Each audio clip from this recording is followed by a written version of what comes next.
Tuhan satu.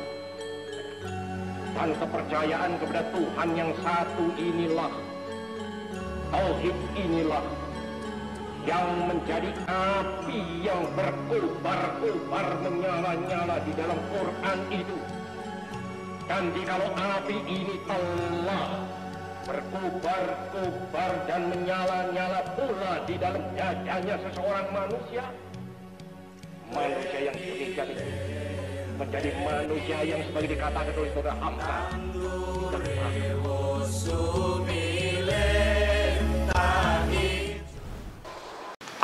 Bismillahirrahmanirrahim. Assalamualaikum warahmatullahi wabarakatuh. Alhamdulillahirabbil alamin. Summa alhamdulillahirabbil alamin. Wassalatu wassalamu ala sayyidil mursalin habibina wa syafi'ina wa maulana Muhammad wa ala alihi tayyibin wa sahbihi al-muntajabin wa tabi'ina lahum bi ihsanin ila yaumiddin. Amma ba'du. Sahabat Islam ramah, tanpa terasa kita sudah melaksanakan ibadah puasa memasuki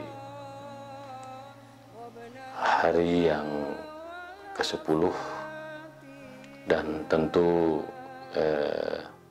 kita memasuki satu fase pertama, yaitu fase rahmah, yaitu puasa sebagai kasih sayang. Dan insya Allah kita akan memasuki fase 10 hari kedua yang dikenal dengan maghfirah, adalah pengampunan dari Allah Subhanahu wa Ta'ala kepada kita semua. Tentu kita harus banyak-banyak bersyukur. La in syakartum lazidannakum wa la in kafartum inna adabi lasyadid. Kalau kita bersyukur, maka Allah akan menambahkan rezeki kepada kita semua. Dan sebaliknya, kalau kita tidak bersyukur atau kufur, maka azab Tuhan akan sangat pedih bagi kita semua. Oleh karena itu, mari kita jadikan bulan Ramadan ini sebagai bulan syukur, sehingga kita dapat melaluinya dengan sukacita, dengan satu semangat untuk menambah keimanan kita, untuk menambah semangat kita dalam mengarungi kehidupan, terutama di tengah pandemi COVID-19 ini. Kita semua berharap mudah-mudahan badai ini cepat berlalu dan kita bisa kembali dalam kehidupan yang normal, bisa bercengkrama dengan handai tolan sahabat, dan melakukan kerja-kerja yang membangun dan bermanfaat bagi orang banyak. Syukur, mudah-mudahan negeri ini selalu aman, damai, makmur, warganya terus bergotong royong seperti yang kita lihat di tengah-tengah pandemi COVID-19 ini. Selawat serta salam marilah kita terus sampaikan kepada baginda Rasulullah Sallallahu Alaihi Wasallam. Mudah-mudahan syafaatnya selalu bersama kita dan kita diberi ketenangan batin, diberi kebahagiaan karena sinar dan cahaya Rasulullah selalu bersama kita. Dan kuncinya adalah terus bersolawat. Innallaha malaikatahu shalluna 'alan nabi ya ayyuhalladzina amanu shallu 'alaihi wa sallimu taslima. Sesungguhnya Allah dan malaikat bersolawat kepada Rasulullah sallallahu alaihi wasallam, maka kita semua hendaknya senantiasa bersolawat kepada beliau. Allahumma sholli ala Sayyidina Muhammad wa ala ali Sayyidina Muhammad. Mudah-mudahan selawat kita akan menjadi tombo hati, obat hati. Karena bagaimanapun, kalau hati kita tenang, kalau hati kita bersih, insya Allah kita akan mampu menghadapi berbagai masalah dalam kehidupan ini. Sahabat Islam ramah, kita akan melanjutkan ngaji pemikiran keislaman Bung Karno, sebuah pemikiran yang betul-betul akan menambah wawasan kita tentang Islam, terutama dalam konteks keindonesiaan, dalam konteks kekinian. Dan kita tahu bahwa seperti yang kita sudah simak bersama dalam beberapa hari yang lalu, bahwa Bung Karno betul-betul mendapatkan inspirasi dari khazanah keislaman, terutama dari Al-Quran, Rasulullah, dan pikiran-pikiran yang berkemajuan, yang progresif dalam konteks bagaimana memimpin Indonesia, dalam konteks bagaimana mengatur masyarakat, dalam konteks bagaimana menginspirasi perubahan-perubahan, revolusi sosial yang terjadi pada zamannya.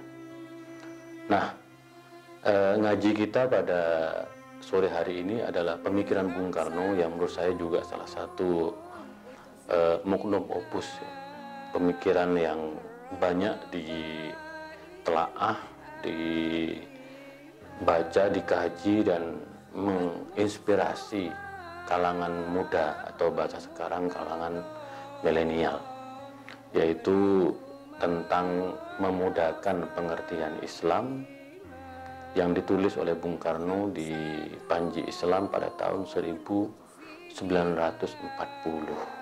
kira-kira 5 tahun sebelum Indonesia merdeka. Bayangkan, sahabat Islam ramah, nanti kan kita simak bagaimana keistimewaan dan kecemerlangan Bung Karno dalam konteks pemikiran Islam pada tahun 1940.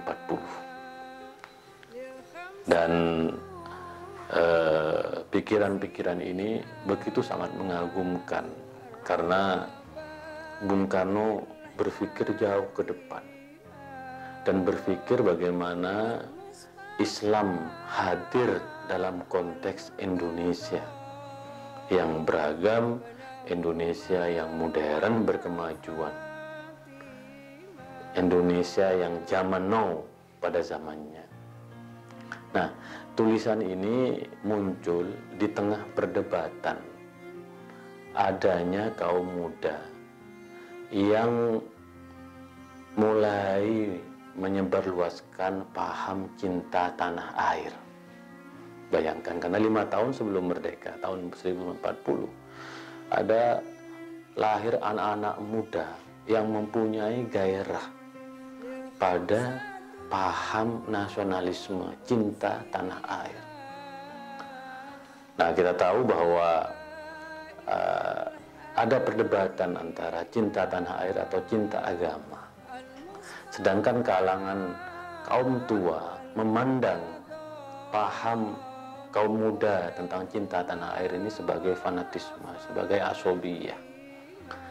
Lalu kemudian dari Muhammadiyah ada Kiai Mas Mansur sebagai pimpinan Muhammadiyah pada waktu itu mengkritik pandangan kaum tua yang mengkritik pandangan kaum muda tentang cinta tanah air. Karena bagaimanapun Indonesia ini tidak akan lahir tanpa satu paham nasionalisme atau cinta pada tanah air itu. Maka Bung Karno kemudian menulis tulisan ini memudahkan pengertian Islam dalam konteks supaya Islam itu selaras, sejalan dengan ide-ide kebangsaan dan nasionalisme. Itulah konteksnya kira-kira, memudahkan pengertian Islam, bahwa Islam harus dihadirkan dalam konteks kebangsaan. Islam harus berperan bagi kemerdekaan Indonesia. Maka ketika Islam harus berperan dalam kemerdekaan Indonesia, perlu tafsir. Bahasa Bung Karno, perlu interpretasi dan reinterpretasi. Nah, memudahkan pengertian Islam ini adalah reinterpretasi Islam. Dalam bahasa yang lebih keren, Bung Karno menyebutnya rethinking Islam. Memikirkan kembali Islam, melahirkan pemikiran pembaruan Islam, menyegarkan paham Islam. Nah, tahun 40 Bung Karno sudah berbicara ini. Bayangkan. Dan kita pada masa-masa sekarang sudah mulai mengalami kemandekan. Tidak pernah terdengar kembali istilah rethinking Islam, reinterpretasi. Bung Karno tahun 40 hadir dengan pandangan-pandangan yang fresh, yang segar dalam konteks memudahkan pengertian Islam. Nah, disinilah kemudian Bung Karno mengatakan bahwa di dalam agama ada hal-hal yang usuliyat, hal-hal yang pokok, hal-hal yang fundamental, hal-hal yang mendasar dalam agama. Agama tidak berubah, Al-Quran tidak berubah, Sunnah Nabi tidak berubah.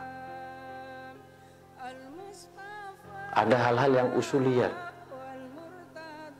di dalam Islam. Tetapi menurut Bung Karno, ada bahwa pengertian manusia terhadap agama, terhadap Al-Quran, terhadap hadis, terhadap Islam itu berubah. Antre, segala yang ada di dunia ini selalu berubah, selalu mengalir.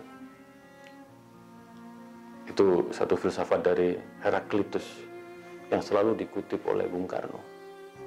Jadi pemahaman manusia terhadap agama itu berubah.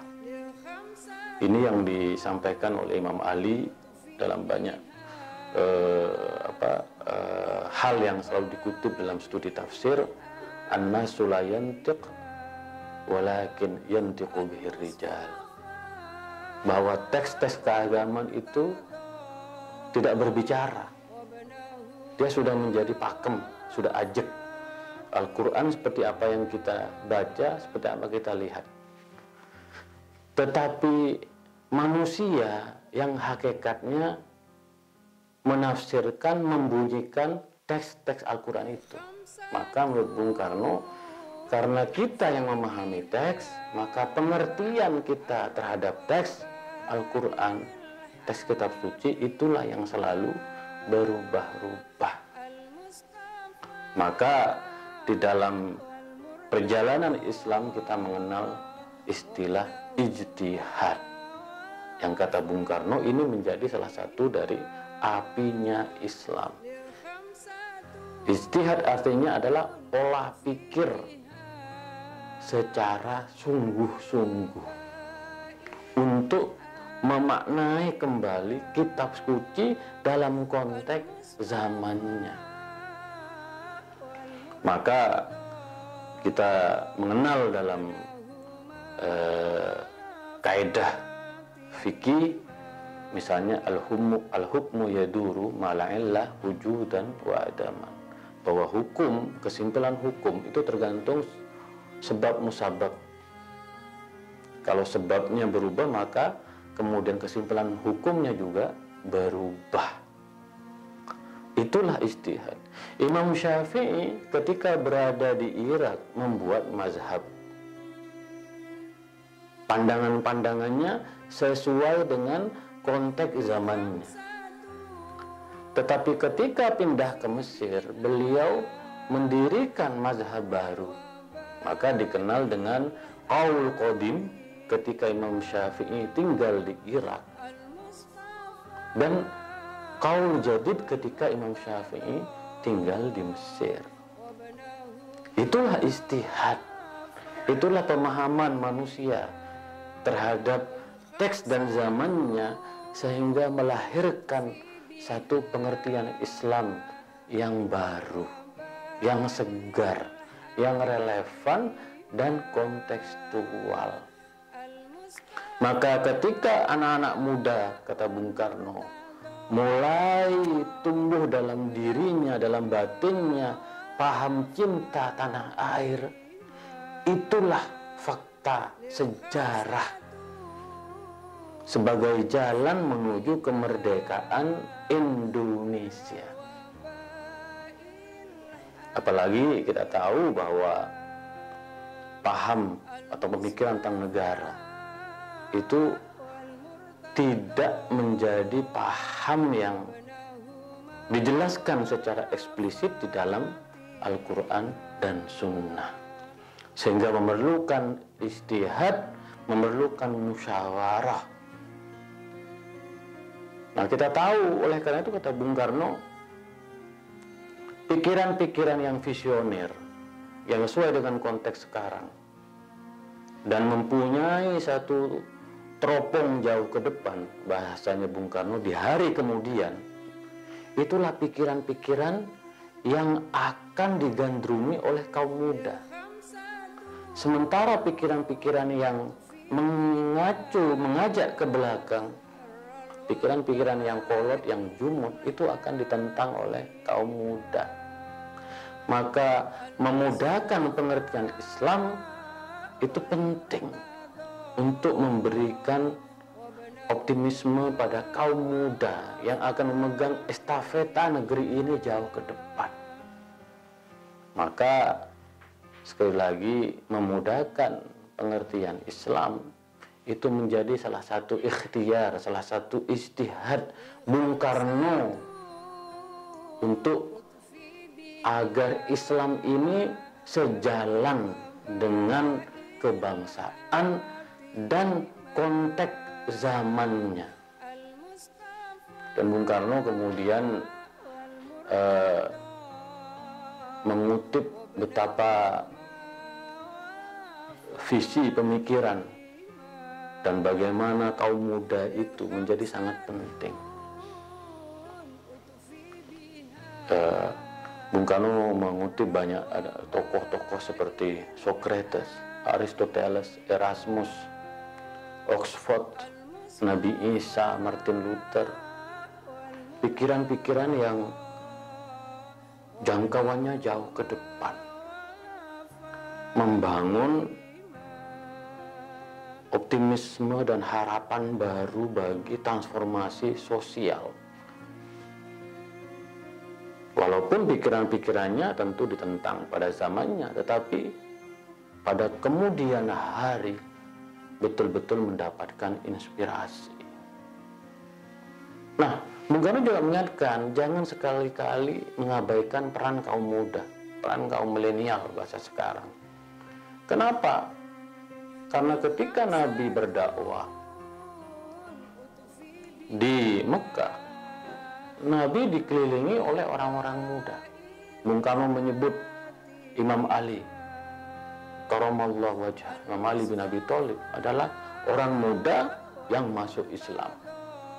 Sosok yang betul-betul menjadi cahaya bagi Islam. Di tangan Imam Ali, orang banyak lupa bahwa jasa Imam Ali itu, yang muda itu, yang ketika Imam Ali adalah orang yang mengumpulkan wahyu, ayat-ayat Al-Quran sehingga menjadi mushaf Al-Quran. Memang disebut mushaf Utsman bin Affan karena disepakati, disahkan pada masa Utsman bin Affan. Tetapi sosok yang berjasa besar dalam mengumpulkan ayat-ayat Al-Quran sehingga menjadi ayat yang kita baca sekarang adalah Imam Ali bin Abi Thalib, anak muda yang berada di sisi Rasulullah, yang berperan penting bagi kemajuan Islam. Ana Madinatul Ilm wa Aliyun babuha. Aku adalah kota ilmu dan Ali adalah pintunya. Anak muda. Bung Karno mengatakan betapa anak muda itu penting hatta pada kepemimpinan Rasulullah Shallallahu Alaihi Wasallam. Ada Khalid bin Walid, ada Sa'ad bin Waqqas, dan ada Umar bin Khattab. Mereka lah anak-anak muda yang mendampingi Rasulullah dan menjadikan Islam sebagai agama yang besar, yang mempunyai satu fondamen yang kuat. Maka oleh karena itu diperlukan satu pengertian Islam yang muda, yang fresh, yang progresif, berkemajuan. Dan Bung Karno mengutip Farid Wajdi bahwa Islam itu bisa berkembang bila umat Islam memperhatikan pada 3 hal. Yang pertama adalah kemerdekaan jiwa, bahwa jiwa kita ini harus betul-betul mempunyai kemerdekaan. Ada kemerdekaan akal, dan yang terakhir ada kemerdekaan pengetahuan. Ini menjadi prasyarat mutlak agar umat Islam bisa berkembang, berperan di negara bangsanya. Dan Bung Karno selalu mengutip pandangan dari Farid Wajdi ini sebagai satu pandangan yang menurut Bung Karno progresif dan rasional. Maka sekali lagi, karena kemerdekaan jiwa, kemerdekaan akal, dan kemerdekaan ilmu pengetahuan, maka kata kuncinya adalah rethinking Islam. Memikirkan kembali, beristihad kembali tentang Islam. Karena seperti yang kita tahu bahwa di dalam Islam ada yang namanya fleksibilitas, ada yang namanya kemudahan. Kita diberikan begitu banyak ruang untuk melakukan ijtihad dan reinterpretasi. An-nassu qabilun lil ijtihad, bahwa teks itu sangat terbuka untuk ijtihad,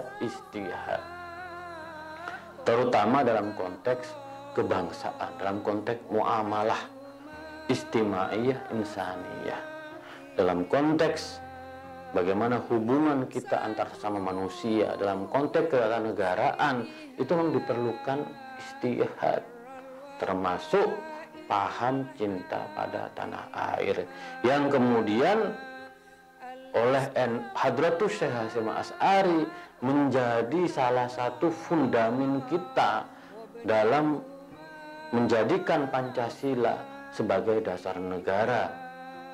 Kenapa kita harus menjaga Pancasila? Dan Pancasila itu bersifat final karena hubbul watan minal iman, bahwa mencintai tanah air adalah bagian dari iman. Nah, fundamen supaya melahirkan ijtihad dan rethinking Islam itu adalah menggunakan akal, menggunakan pikiran kita. Rasionalisme harus tumbuh. Tentu pikiran-pikiran ini Bung Karno menurut saya banyak diinspirasi oleh Jamaluddin Al-Afghani dan Syekh Muhammad Abduh, salah satu pembawa obor rasionalisme dalam Islam. Dan kita tahu Syekh Muhammad Abduh sangat mempunyai tempat khusus di Al-Azhar Mesir. Kalau kita kuliah di Al-Azhar Mesir, pintu masuk dari depan, sebelah kanannya di situ ada auditorium Muhammad Abduh. Al-Azhar betul-betul memberikan apresiasi yang tinggi terhadap Muhammad Abduh karena jasanya mengembangkan pendidikan di Mesir dan khususnya di Al-Azhar dan menghidupkan rasionalisme. Kita tahu bahwa Al-Azhar satu lembaga yang moderat, lebih pada bagaimana menjaga tradisi Hazanah Islam, terutama tradisi Imam Asy'ari dan Imam 4 mazhab, dan kami juga belajar 2 mazhab, yaitu Ja'fari dan Zaidi, dan juga tentang tasawuf di Al-Azhar. Tetapi Al-Azhar memberikan ruang kepada Syekh Muhammad Abduh yang mengangkat kembali tentang pentingnya rasionalisme. Nah, bagi teman-teman yang kuliah di Departemen Akidah Filsafat atau Filsafat Islam seperti saya, tahu betul ya betapa paham rasionalisme itu diberikan tempat. Bagaimana Averroisme, Ar-Rushdiyah itu Ibnu Rus wa Rushdiyah itu mendapatkan tempat di Al-Azhar. Kalau kita belajar, nah nanti saya akan jelaskan bagaimana pikiran-pikiran Bung Karno ini juga menjadi satu pikiran yang tumbuh berkembang di negara-negara lain. Maka kata Bung Karno harus menghidupkan rasionalisme. Bagaimana ijtihad, bagaimana reinterpretasi, bagaimana akal diberikan tempat. Karena kita tahu bahwa pandangan-pandangan tentang pentingnya akal ini sebenarnya juga menjadi bagian dari khazanah Islam. Maka ada pandangan yang berbunyi man la aqla lahu la dina lahu. Barang siapa yang tidak menggunakan akalnya, sesungguhnya dia tidak beragama. Ad-dinu aqlun la dina liman la aqalahu. Agama adalah akal, dan barang siapa yang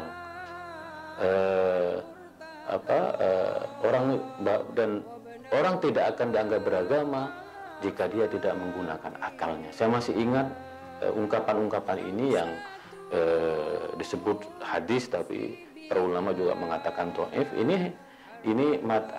Pandangan-pandangan ini ada dalam materi mantik di pesantren-pesantren. Kenapa di banyak-banyak pesantren kita diajarkan logika? Nah, kira-kira Bung Karno, logika inilah harus dihidupkan di dalam umat Islam agar kita menggunakan akalnya. Maka kemudian Bung Karno melihat memudahkan pengertian Islam ini fenomena di dunia-dunia Islam atau dunia lain sudah berkembang. Bung Karno mengutip Turki, di mana Turki melakukan modernisasi, memisahkan antara urusan agama dengan urusan negara. Lalu kemudian Mesir mencoba untuk mengkompromikan antara tradisionalisme dengan moderatisme seperti dalam wajah Muhammad Abduh. Dan Bung Karno memang luar biasa.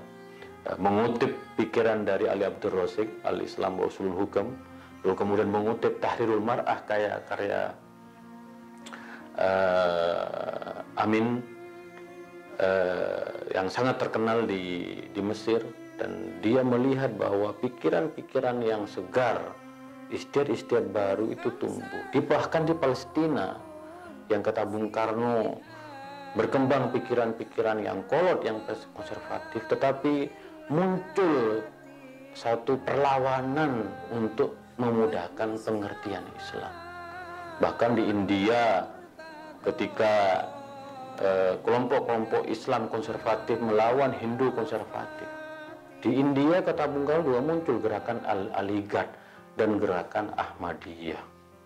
Bung Karno mengatakan tentang Ahmadiyah di bawah bendera revolusi, dia tidak sepaham dengan Ahmadiyah, tetapi dia melihat bahwa peran-peran Ahmadiyah dalam memahami Al-Quran yang rasional berkemajuan, dan dakwah Ahmadiyah di Eropa dan di Barat itu perlu mendapatkan apresiasi. Begitu pula di Arab Saudi, kata Bung Karno. Arab Saudi ini kita tahu bahwa pahamnya Wahabi. Dulu radio diharamkan, bahkan listrik juga, televisi diharamkan. Itu pada tahun 20-an, kata Bung Karno. Tetapi pada tahun 40-an, Arab Saudi pun mengalami perubahan, mengalami rethinking. Bahkan kalau kita lihat sekarang, Wahabisme sudah mengalami rethinking yang luar biasa. Di mana perempuan dulu diharamkan mengemudi kendaraan, sekarang sudah boleh. Bahkan Arab Saudi juga akan menghapus hukuman mati. Jadi kata Bung Karno, dunia Islam yang lain sudah mengalami rethinking, sudah mengalami satu perubahan-perubahan paham yang jauh lebih rasional. Dan sekali lagi sahabat Islam Rama, Bung Karno mengutip bahwa rethinking Islam ini bukan hal yang baru. Di masa lampau kita banyak melihat tokoh-tokoh ini, sosok-sosok Bung Karno yang disebut dalam bukunya ini di bawah bendera revolusi, ini sosok yang menjadi mata kuliah saya di Al-Azhar. Jadi saya betapa terkagum-kagum dengan Bung Karno, walaupun tidak pernah kuliah di Al-Azhar Mesir, tapi pikiran-pikirannya mempunyai satu kesesuaian dengan Universitas Al-Azhar. Menyebut ada Al-Kindi, Al-Farabi, Ibnu Sina, Ibnu Bajjah, Ibnu Tufail, Ibnu Rus. Ini adalah diktat mata kuliah saya di Al-Azhar Mesir. Dan mereka, kata Bung Karno, telah melahirkan rethinking Islam. Maka sekali lagi kata Bung Karno, mari kita terus memudahkan pengertian Islam dalam konteks bagaimana menjawab tantangan yang ada pada masa sekarang dan tantangan pada masa yang akan datang. Toh kita dalam beragama mengenal apa yang disebut dengan maqasidus syariah, bahwa dalam agama yang namanya maqasidus syariah, bahwa tujuan-tujuan syariat, jiwa-jiwa syariat itu menjadi tujuan kita dalam beragama. Sahabat Islam ramah, itulah kira-kira pemikiran keislaman Bung Karno tentang memudahkan pengertian Islam ini. Sekali lagi sangat menginspirasi kita kalau muda. Mas, mari terus beristihad, mari terus melakukan rethinking Islam untuk Indonesia, bahwa cinta tanah air ini sudah terbukti menjadi kekuatan kita sebagai bangsa. Mari kita terus mencintai tanah air kita, mari kita terus mencintai agama kita, tapi jangan lupa rethinking Islam, memudahkan pengertian Islam. Kita terus beristihad. Di tengah pandemi COVID ini, lahirlah banyak-banyak istihad ini untuk menyelamatkan jiwa, yaitu maqasidus syariah. Mari beribadah di rumah, mari sholat tarawih di rumah, mari sholat Idul Fitri di rumah. Jangan ngeyel. Sudah banyak beberapa peristiwa-peristiwa ketika banyak yang ngeyel menyebarkan virus, dan justru ini tidak sesuai dengan maqasidus syariah. Ini pikiran Bung Karno, memudahkan pengertian Islam. Sahabat Islam ramah, tanpa terasa kita sudah berbicara panjang lebar. Memang selalu asyik kalau kita membedah pikiran Bung Karno. Mari kita terus kirim Al-Fatihah kepada Bung Karno. Mudah-mudahan alam kuburnya dilapangkan dan ditempatkan di surga. Jasa Bung Karno bagi negeri ini sangat besar, sangat luar biasa, terutama tentang pikiran keislamannya. Kita akan berjumpa pada esok hari, mengkaji pikiran-pikiran Bung Karno yang lain. Kurang lebihnya mohon maaf. Wa ma taufiqi illa billah, alaihi tawakkaltu wa ilaihi unib, wallahul muwaffiq ila aqwamit thoriq. Assalamualaikum warahmatullahi wabarakatuh.